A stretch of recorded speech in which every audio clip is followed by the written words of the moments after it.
Welcome to China in Focus. I'm Tiffany Meyer. Our top story, Purdue University reportedly rejecting Chinese applicants for its graduate programs this year. The move comes after a congressional investigation into the visiting Chinese scholars at the university. China fired water cannons at roughly 20 Filipino fishing boats, injuring 3 fishermen. The incident comes just days after the U.S. and the Philippines conducted joint military drills, angering Beijing. And I think what's that doing is it's making the Chinese wary that the Philippine military, although small, is getting very, very well experienced. And a pro-democracy activist is on trial for his legal status to stay in the U.S. His work has contributed to Western coverage of China's Xinjiang region, where Uyghurs face severe repression by the Chinese Communist Party.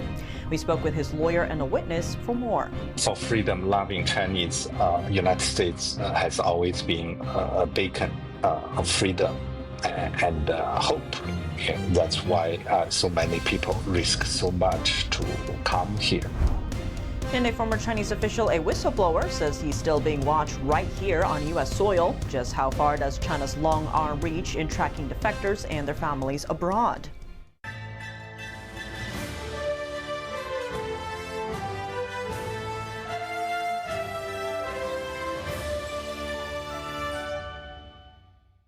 Purdue University has reportedly rejected Chinese applicants to its graduate programs for this academic year. The university also said it is highly unlikely to admit students from adversarial nations next year. That includes China, North Korea, Russia, Iran, Cuba, and Venezuela. A doctoral student said the university communicated the ban verbally. Another student said the chief academic officer warned that graduate program heads could not admit students from these countries. If they tried, their admission letters would not be signed, preventing the students from attending. In a statement to NTD, Purdue said it doesn't discriminate in admissions on the basis of race, color, or national origin. The move comes after the House Select Committee on China launched an investigation into 6 American universities, including Purdue. The committee says Purdue employs 16 visiting Chinese scholars connected to Chinese government agencies that develop military technology. The report also says American universities admit thousands of Chinese nationals connected to China's military and defense industry each year. A recent Purdue graduate told NTD that many Chinese students return home to pursue careers in national defense after finishing their studies. Notably, one Purdue alumni helped develop China's first atomic bomb in the 1960s. Purdue might have realized that it has become a way for authoritarian countries to siphon knowledge to develop scientific innovations useful for the battlefield. So its move to reject Chinese students is understandable at a time when the world has become polarized.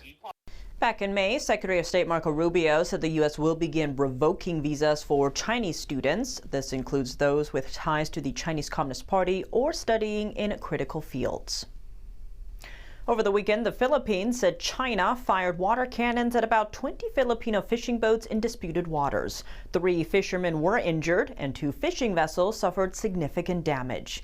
The incident comes just a few days after the U.S. and the Philippines conducted joint drills aimed at countering Beijing's threats in the region. It's a frequent move that angers China every time. The Philippine Coast Guard released footage showing Chinese vessels spraying water and surrounding a Filipino fishing boat. One smaller Chinese vessel was also seen cutting anchor lines, putting crews at risk. The footage was filmed Friday near Sabina Shoal. The Sabina Shoal lies within the Philippines' exclusive economic zone. China claims nearly the entire South China Sea, overlapping the economic zones of several countries, including the Philippines, Vietnam, Indonesia, Malaysia, and Brunei. A 2016 international court ruling found China's claims illegal, a decision Beijing rejects. Paul Johnstone, a former Australian federal agent, says the Philippines may be small compared to China, but it punches above its weight. The country has signed military treaties and conducted joint drills with Western nations to counter threats from the Chinese Communist Party. It's pleasing to see countries like, Japan, Australia, America signing these treaties, and you've got countries, even European countries, coming out and doing joint patrols. Canadians, there's more and more of these countries coming to do these joint training exercises, and I think what's that doing is it's making the Chinese wary that the Philippine military, although small, is getting very, very well experienced. It's getting a lot of high tech equipment. It's getting current training. It's getting the skills and knowledge that they require for any conflict with China. Johnstone adds that China is extremely wary of like-minded countries such as the U.S., Australia, South Korea, Japan, and many European nations. They could potentially step in to support Taiwan or the Philippines in the event of a conflict. Next, a Chinese pro-democracy activist living in New York now faces the risk of deportation to Africa. He fled China 4 years ago and crossed into the U.S., carrying video he recorded in one of China's most sensitive regions, Xinjiang, showing what he says are concentration camps. A New York immigration court held a trial for his case on Monday. What's at stake if he's forced to leave the country? NTD's Flora Hua spoke with his lawyer and a trial witness for the latest update. This story is about Guan Heng. He risked his life to film concentration camps in western China's Xinjiang region. Most of China's Uyghur ethnic minority lives in that area. The U.S. government estimates about 1 to 3 million Uyghurs are detained in these camps. Uyghur survivors have accused Beijing of committing genocide against the group. Guan escaped communist China and entered the U.S. through the southern border in 2021. As soon as he was safe, he uploaded footage that the CCP never wanted the world to see to YouTube. Media and human rights groups say the significant findings provide long-sought underground evidence supporting claims of the regime's abuses. Guan was arrested by ICE agents in this August. His lawyer said prosecutors filed a motion on Monday proposing a deportation plan to send him to Uganda. The next trial date is scheduled on January 12th. His lawyer, Chen Chuang, says it's critical to convince the court that deporting his client to Uganda is very concerning, given China's extensive influence in Africa. The Ugandan government has a troubling record of cooperating with the Chinese Communist Party in making arrests in Uganda. In fact, Chinese state media boasted about this as far back as 10 years ago, claiming that they directly dispatched police officers to Uganda to carry out arrests on the ground. Sending a well-known dissident like Mr. Guan to Uganda would be unsafe. Guan Heng is among the younger Chinese generation who used VPNs to bypass Beijing's censorship and learned about the regime's brutal killings and human rights abuses since it came to power. In 2020, Guan read an article by the U.S. news site BuzzFeed News. The article cited multiple satellite images showing western China's Xinjiang region. There were maps marking locations the article identified as suspected Beijing-run concentration camps targeting Uyghurs. Guan decided to drive to Xinjiang to see it for himself. That's when he recorded the videos. Zhou Fengsuo, a Tiananmen massacre survivor and veteran pro-democracy activist, will testify for Guan's trial. He says Guan's actions align with American values and serve U.S. interests. He's optimistic for a positive outcome. We have seen overwhelming support. So I think he is definitely someone that this country should and can provide asylum to. His courage and his sense of righteousness, what he has done, suits everything this country stands for. If the United States decided eventually to deport Mr. Guan, what kind of signals would this send to Beijing? And also, how is this going to influence Washington's China policy going forward? What's the significance here? Yeah, that would be catastrophic for United States. It would be a very bad signal for the people who care about human rights and care about the value and the interest of United States. And of course, it would embolden CCP to commit more heinous crimes like this, to the Uyghur people and to the Han Chinese as well. Mr. Guan chose to come to the United States, and I believe there is something about the United States that Mr. Guan trusts and wanted to come here and then gave his very, very important pressless, evidence about China's concentration camps to U.S. media institutes, right? To U.S. media companies. So, what does this say about, the United States in Chinese people's mind? What kind of role do they think the United States has been playing on the world stage?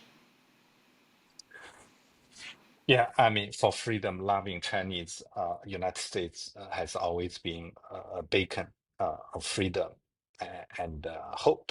Yeah, that's why so many people risk so much to come here.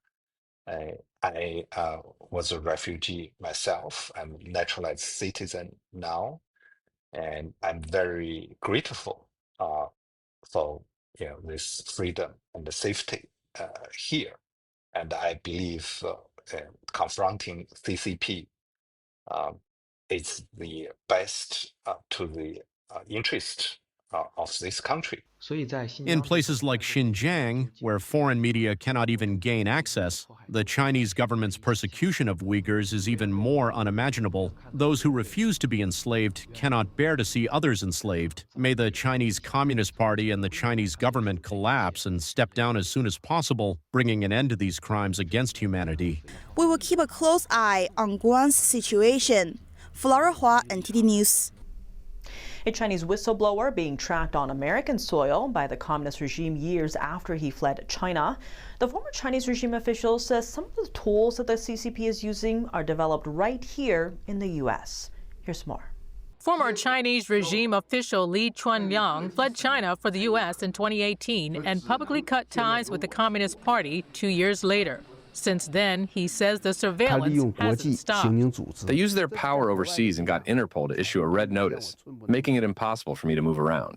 Li said a man he believes to be a CCP agent has followed him across state lines in recent months. He says the Chinese regime can trace people through phones, payments, travel records, as well as personal contacts. And all of this was happening on U.S. soil.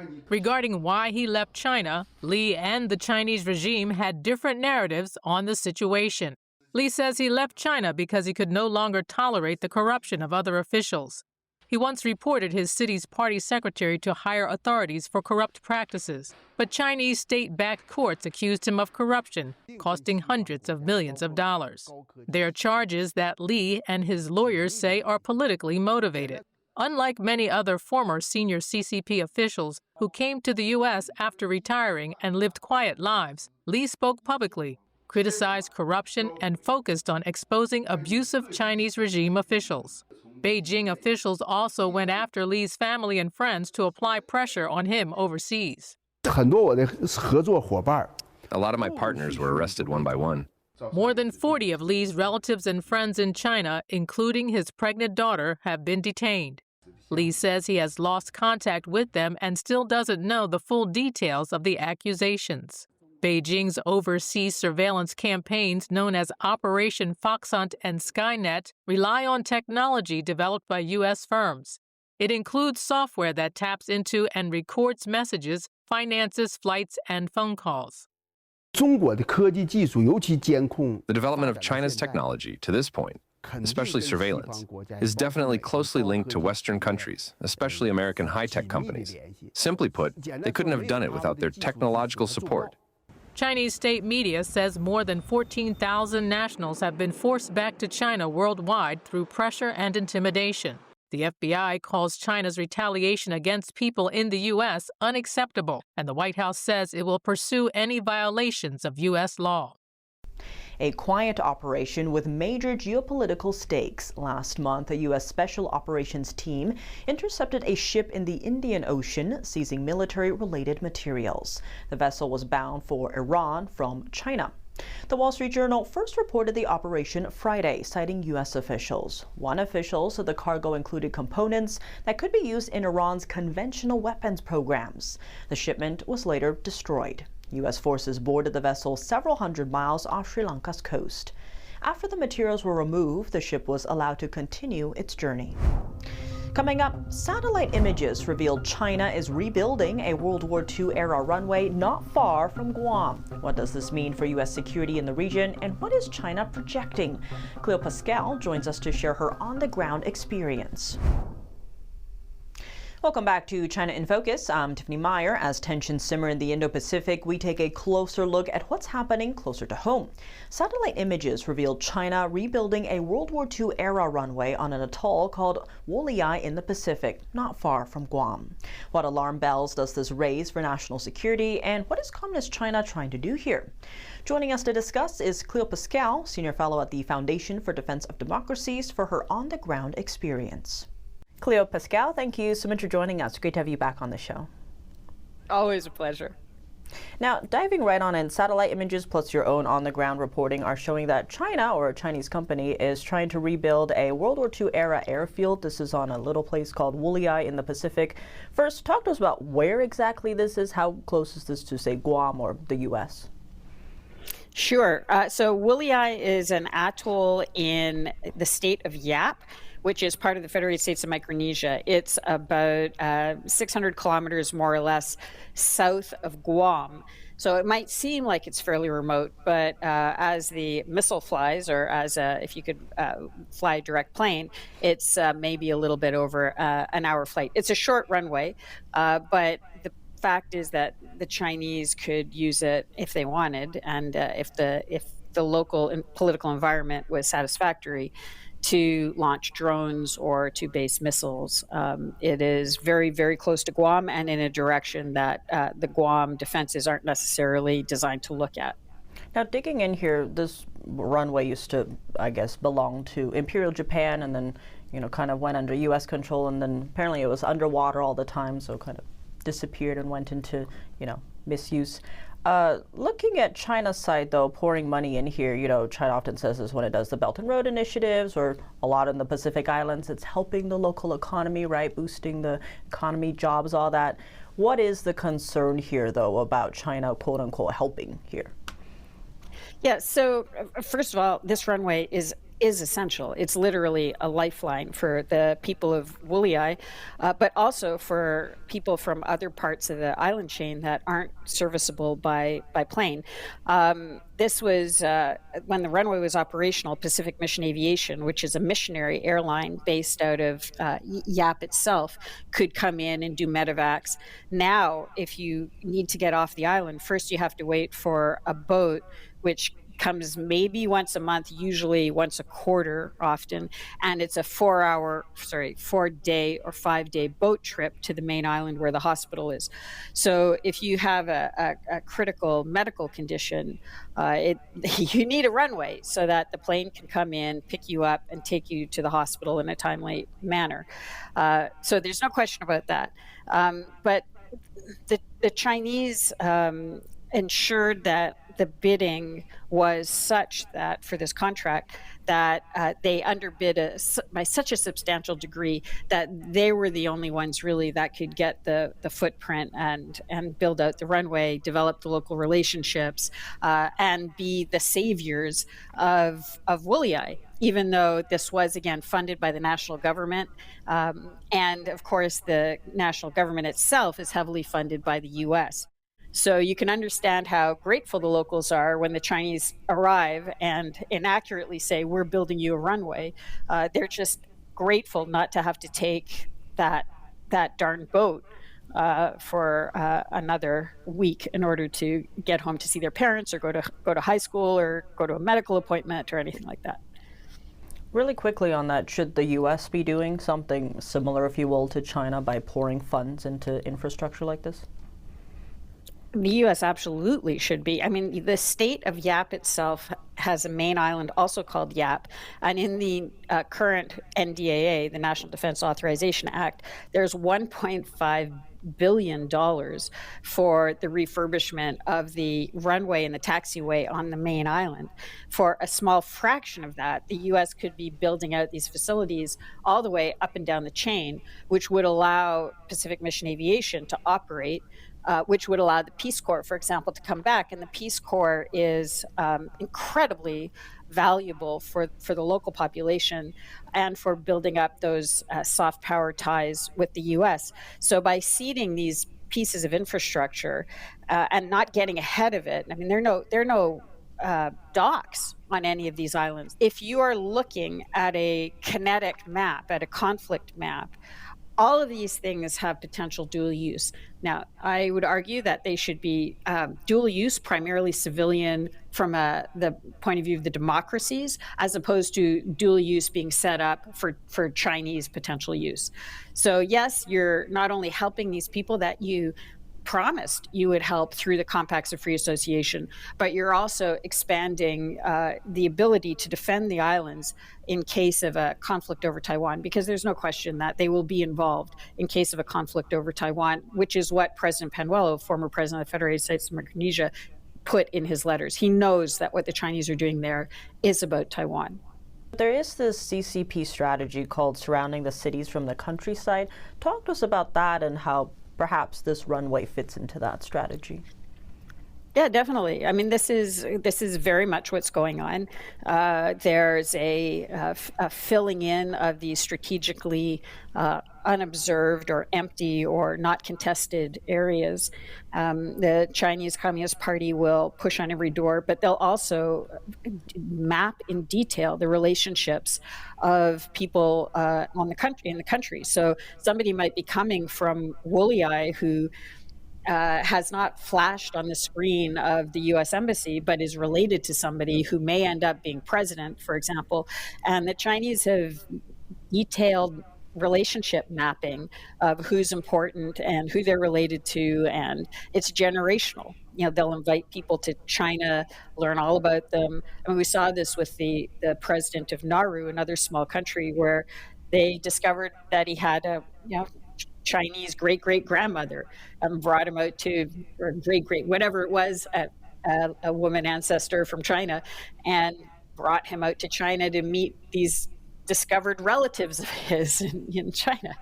The U.S. has a different kind of way of operating. There's kind of in a place like Wooley, because members of the Compacts of Free Association citizens can live and work in the U.S. and serve in the U.S. military, you'll have a lot of people on that island who have lived and worked in the U.S. or have relatives or who are veterans themselves who served in the U.S. military. So the principal of the high school did his training in the U.S. It's a much more genuine potential connection, but it's not the U.S. that's providing the runway. Is the Chinese are running circles around everybody in the narrative warfare domain. So they're saying when the U.S. comes to build infrastructure, it's militarizing the islands and it's making you a target. But when we come, we're just building civilian capacity. No, and there's nobody to counter it. Cleo Pascal, as always, thank you so much for joining us. A pleasure. Thanks again. That's all for today's China in Focus. I'm Tiffany Meyer. If you have any feedback on the show or have something you'd like to see us cover, send us an email at chinainfocus@ntd.com. We'd love to hear from you. For on-the-clock original news coverage, visit us at ntd.com or download our NTD app. Thanks for watching. See you tomorrow.